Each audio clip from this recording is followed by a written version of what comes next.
అన్నమయ్య జిల్లా నందలూరు మండలం ఆరవపల్లి షాదీఖానాలో జరుగుతున్న పెళ్లిలో వరుడిపై ప్రియురాలు యాసిడ్తో దాడి చేసిన సంఘటన చోటు చేసుకుంది. నందలూరు మండలానికి చెందిన యువతితో కోడూరుకు చెందిన సయ్యద్ ఆదివారం మధ్యాహ్నం వివాహం జరగనుంది.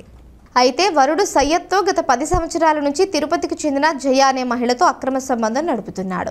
సయ్యద్ వివాహ విషయం తెలుసుకున్న జయ ఆదివారం పెళ్లి జరుగుతున్న సమయంలో వరుడు సయ్యద్పై యాసిడ్తో దాడి చేయగా తప్పించుకున్న సయ్యద్ తన దగ్గర ఉన్న చాకుతో తిరిగి జయపై దాడి చేశాడు. ఈ యాసిడ్ దాడిలో వరుడు సయ్యద్ పిన్నిపైన యాసిడ్ పడటంతో ఆమెను రాజంపేటలోని ప్రభుత్వ ఆసుపత్రికి తరలించారు.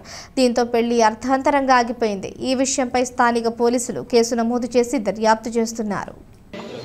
గతంలో బాలకృష్ణ అనేసి ఒక కానిస్టేబుల్ కూడా ఉన్నాడు. అతను కూడా ఈ మాదిరి యాసిడ్ తీసుకుంది, వేరే చేసింది. ఇప్పుడు మళ్ళీ వచ్చేసి నేను తెలుసుకొని నేను దూరం పెట్టిన తర్వాత ఇప్పుడు నా మీద ఈ మా దాడి కోసమో దేనికోసమో మళ్ళీ ఏ ఉద్దేశంతో వచ్చి పెళ్లి చెడగొట్టాలనే ఉద్దేశంతో వచ్చింది. ఎప్పటి నుంచి పరిచయం మీకు? అప్పుడు 2015లో పరిచయం అంతే. అప్పుడు ఒకసారి గొడవ జరిగింది వాళ్ళకి మాకు.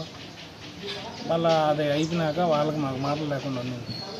మళ్ళీ ఇది లాక్డౌన్ తర్వాత నుంచి వచ్చి మాకు వెంటబడి మాకు చేయడం ఇదంతా. అదే నేను వెళ్తాను, నేను మండపంలోకి ఉన్నట్టుండి వచ్చి యాసిడ్ పోయడం కట్ తీసుకుని వచ్చాను. నేను కాపాడుకోవడంలో తోసి మా పిల్లల మొత్తం ఈరోజు ఉదయం సుమారు 10:30 నుంచి 11 గంటల మధ్యలో ఈ మన ఆరవపల్లిలో ఉన్న షాదీఖానాలో ఈ కోడూరు నివాసి అయినటువంటి సయ్యద్ బాషాకి అలాగే మన నందలూరు వాసి అయినటువంటి సయ్యద్ అషియాకి వివాహం జరుగుతున్న సమయంలో ఈ గతంలో ఈ పెళ్లి కొడుకు సయ్యద్ బాషాకి తిరుపతిలో అతను డ్రైవర్గా పనిచేస్తున్న సమయంలో అక్కడే ఒక జయ అనే మహిళతో అతనికి పరిచయం ఏర్పడి తర్వాత అది కాలక్రమేణా అది ఒక ఇల్లీగల్ అఫైర్గా మారింది.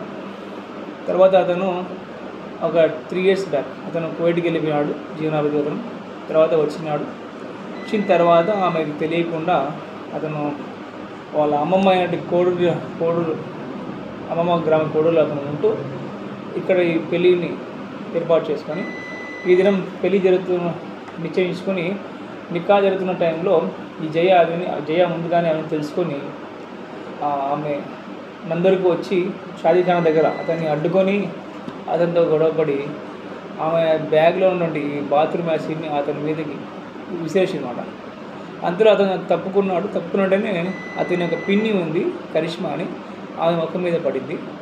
అంతలో వీడు ఈ పెళ్లి కొడుకు చేతిలో నుండి ఆ దిష్టి కత్తితో అతను ఆమె దాడి చేయగా ఆమెకి వీపు మీద ఒక సింపుల్ ఇంజరీ అయింది.